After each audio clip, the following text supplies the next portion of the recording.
Olá, seja bem-vindo à nossa análise. Hoje o tema é a reforma tributária, mas a gente vai olhar para um pedaço bem específico dela.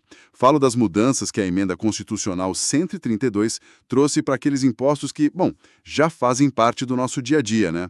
O ITCMD de heranças, o IPVA dos carros e o IPTU. Exatamente, e as fontes que a gente tem aqui são, olha, ótimas para isso. É uma mistura do texto da lei, que é a base de tudo, claro, mas também com questões de concursos que já estão cobrando essas novidades e até uns esquemas visuais que ajudam muito a clarear o raciocínio. E a nossa missão é justamente essa. Olhando todo esse material, tive uma impressão. Me parece que tem dois grandes movimentos acontecendo. De um lado, uma busca por mais justiça fiscal, sabe? Fazer quem tem mais pagar proporcionalmente mais. E do outro, uma tentativa de modernizar os impostos, para refletir novas realidades, como, por exemplo, a preocupação com o meio ambiente.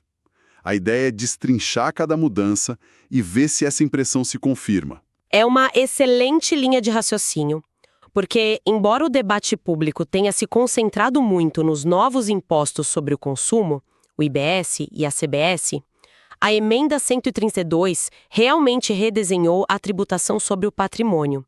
Então, vamos mergulhar nesses três impostos e ver como esses dois movimentos que você citou aparecem na prática. Ótimo. Vamos começar então pelo ITCMD, o Imposto sobre Heranças e Doações.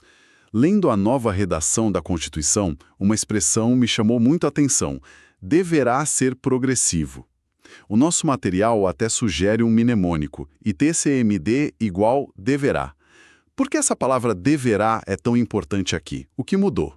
Então, essa é a mudança de maior impacto para o ITCMD. É o ponto central. Antes, a Constituição dizia que o imposto poderia ser progressivo. Isso dava aos estados a opção, sabe? Eles podiam adotar ou não alíquotas que aumentam com o valor da herança. Alguns estados, como o Rio de Janeiro, já faziam isso, mas outros, como São Paulo, por exemplo, mantinham uma alíquota fixa para qualquer valor. Ah, entendi. Agora, com o deverá, a progressividade virou uma obrigação. É para todo mundo, todos os estados e o Distrito Federal. Então a reforma acaba com essa diferença entre os estados, estabelece um padrão e como essa progressividade vai funcionar na prática? A progressividade vai ser aplicada em razão do valor que é transferido, ou seja, em razão do valor do quinhão, que é a parte da herança de cada herdeiro, do legado ou da doação. Simplificando, quem herda ou recebe uma doação de maior valor vai pagar uma alíquota percentual maior. A lógica é exatamente a da justiça fiscal que você mencionou lá no começo. Certo. E vale lembrar que o teto da alíquota ainda é definido pelo Senado, né? Para não ter exagero. Isso. As alíquotas máximas continuam sendo fixadas pelo Senado Federal. Entendido. Agora, vamos para um ponto que, nossa, sempre gera confusão e que os esquemas do nosso material ajudam muito. Transferências de bens que envolvem o exterior. Como ficaram as regras? Começando pelo mais simples, talvez. Bens imóveis. Para imóveis, a regra é a mais intuitiva e ela não mudou. O imposto é sempre devido ao estado onde o imóvel está fisicamente localizado. É o princípio do locus rei cita, ou seja, local onde a coisa está situada. Não importa onde o falecido morava ou onde o herdeiro mora. Certo. O exemplo do material é bem claro. Se uma pessoa de São Paulo herda uma fazenda no Mato Grosso, o ITCMD é pago para o Mato Grosso. A localização do bem define tudo. Mas e quando não é um imóvel? Dinheiro, ações, um carro. Aí a situação fica um pouco mais complexa e a Emenda 132 trouxe regras de transição muito importantes. Elas preenchem uma lacuna que existia, sabe? Isso enquanto uma lei complementar federal não é editada. Vamos analisar os cenários de doação quando o doador mora fora do Brasil. Ok. Primeiro cenário. O doador está no exterior, mas quem recebe o donatário vive no Brasil. Onde se paga o imposto? Nesse caso, a competência é do estado onde o donatário tem domicílio. Se um pai que mora nos Estados Unidos, por exemplo, envia dinheiro como doação para o filho que mora no Rio de Janeiro, o imposto é devido ao estado do Rio de Janeiro. O foco é quem recebe o benefício aqui. Tá, a lógica é seguir o beneficiário. Mas e se os dois estiverem fora? O material dá um exemplo bom. Um pai, nos Estados Unidos, doa um carro que está guardado em Minas Gerais para a filha que mora na França. Ninguém está no Brasil. Aí a lógica muda. Como não tem um domicílio no Brasil para usar como referência, o critério passa a ser a localização do bem. Nesse seu exemplo, o ITCMD seria devido a Minas Gerais, que é onde o carro está. É uma regra para evitar que a transação escape da tributação. Entendi. Agora vamos para herança. Cenário 1. O falecido morava no Brasil, mas tinha bens fora. Uma conta na Suíça, por exemplo. Certo. Nesse caso, a competência para cobrar o imposto sobre esse dinheiro é do estado onde o falecido era domiciliado. Se ele morava na Bahia, a Bahia cobra o imposto. E se for o contrário? O falecido morava no exterior e o herdeiro mora aqui. Um pai que morava em Portugal falece e seu filho herdeiro vive no Paraná. Nesse caso, a regra se inverte de novo e o critério passa a ser o domicílio do herdeiro.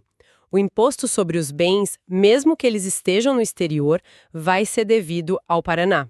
A lógica é que o acréscimo de patrimônio está acontecendo para uma pessoa que mora no Brasil. Fica bem mais claro assim dividido em cenários. E ainda no ITCMD, a reforma trouxe alguma nova isenção? Sim, uma bem alinhada com essa ideia de relevância social. Foi criada uma imunidade específica para transmissões e doações que vão para instituições sem fins lucrativos. Mas não qualquer uma.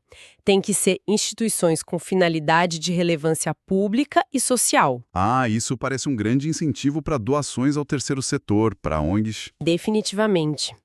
Contudo, o material que a gente analisou faz um alerta bem importante. Essa imunidade não é de aplicação imediata, não é automática.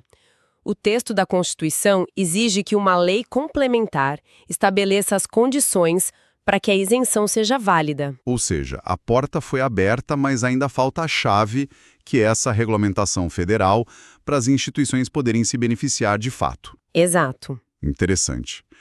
Bom, saindo um pouco da herança que afeta as famílias em momentos específicos, a reforma também mexeu em algo que a gente paga todo ano, o IPVA. Sim. E pelo que eu vi no material, a mudança não foi pequena, afetou até quem anda pelos céus e mares, certo? Exato. Essa foi a mudança mais comentada do IPVA. A incidência do imposto foi ampliada. Agora ela inclui veículos aquáticos e aéreos, como iates e jatos particulares. A ideia era acabar com uma distorção, né? Um carro popular pagava imposto, mas um item de luxo como um jatinho, não. Parece um movimento claro na direção da justiça fiscal. Mas ao mesmo tempo que a reforma expandiu a cobrança, o material mostra um infográfico com uma lista bem longa de exceções. Isso não acaba esvaziando um pouco a nova regra? É uma ótima pergunta. A lista de imunidades é de fato extensa, mas ela tem um foco muito claro: proteger setores produtivos e de serviços. Por exemplo, estão isentas aeronaves agrícolas, as de operadores de táxi aéreo, embarcações de transporte público de passageiros ou cargas e barcos de pesca. A intenção não foi tributar a ferramenta de trabalho, mas sim o bem de uso pessoal e de luxo. Tem um amigo que tem um barquinho de pesca. Ele usa para complementar a renda.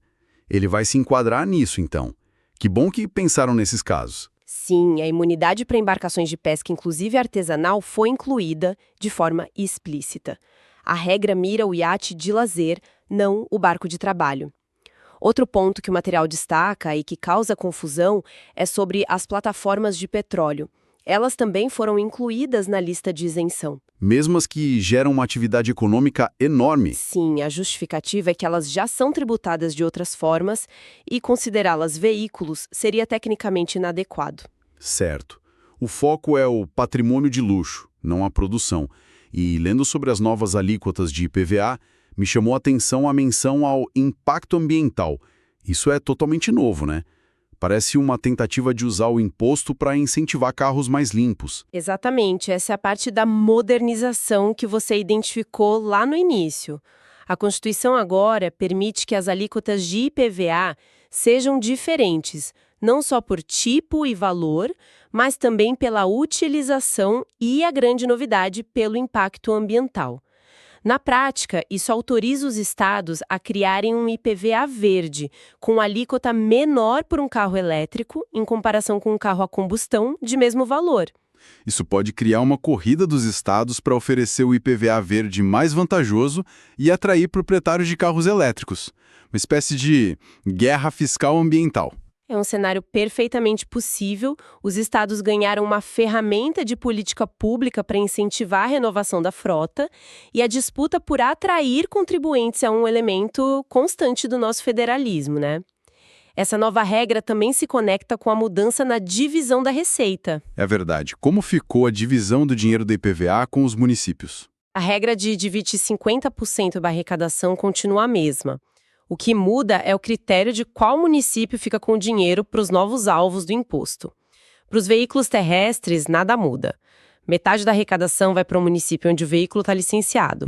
Já para os novos tributados, os veículos aquáticos e aéreos, a metade da receita irá para o município do domicílio do proprietário. E por que essa diferença? A razão é evitar o planejamento tributário. Se o critério para um iate fosse o local de registro, todo mundo poderia registrar os barcos numa única cidade que oferecesse algum benefício, mesmo que nunca navegassem por lá. Ao vincular o domicílio do dono, a arrecadação fica mais conectada à realidade. Faz todo sentido. E já que a gente está falando de impostos anuais, vamos para o último ponto, o IPTU. Aqui a mudança parece mais sutil nos textos, mas o material sugere que o impacto pode ser enorme. Poder muito importante entre o prefeito e a Câmara de Vereadores. A novidade está na forma de atualizar a base de cálculo do imposto, que é o valor venal do imóvel. Ok, vamos detalhar esse ponto que me parece crucial. O que, na prática, a nova regra permite? Então, a Constituição agora permite de forma expressa que o Poder Executivo Municipal, ou seja, a Prefeitura, atualize a base de cálculo do IPTU por meio de um decreto. Antes, para um aumento real, acima da inflação, era necessária a aprovação de uma nova lei na Câmara, o que sempre gerava um debate político enorme. Então, na prática, isso significa que o IPTU pode subir mais rápido e com menos debate político. A Prefeitura ganhou uma ferramenta bem mais poderosa para arrecadar. A resposta é sim. A condição é que esse decreto siga critérios técnicos que devem estar previstos numa lei municipal geral. O ponto-chave é que, uma vez que essa lei-mãe com os critérios exista, a Prefeitura não precisa mais voltar à Câmara cada ano para aprovar a atualização. Ela pode fazer isso por decreto, mesmo que o reajuste seja superior à inflação. É uma transferência de poder bem significativa. Essa mudança no IPTU é silenciosa, mas pode ser a que mais vai impactar o orçamento das famílias no dia a dia. Para fechar nossa análise e fixar as ideias, o material tem uma tabela ótima comparando a progressividade entre os impostos. Como ficou o resumo final? Ficou bem distinto para cada um. Para o ITCMD, como a gente viu, a progressividade agora é uma ordem. Ele deverá ser progressivo em todos os estados. Para o IPTU e o IPVA, a regra é uma possibilidade. Eles poderão ser progressivos. Fica a critério do município ou do estado. Entendi. E, por fim, o ITBI, de compra e venda de imóveis, continua com a regra de que não pode ser progressivo. A alíquota tem que ser a mesma para um imóvel de 100 mil ou de 10 milhões. Excelente síntese.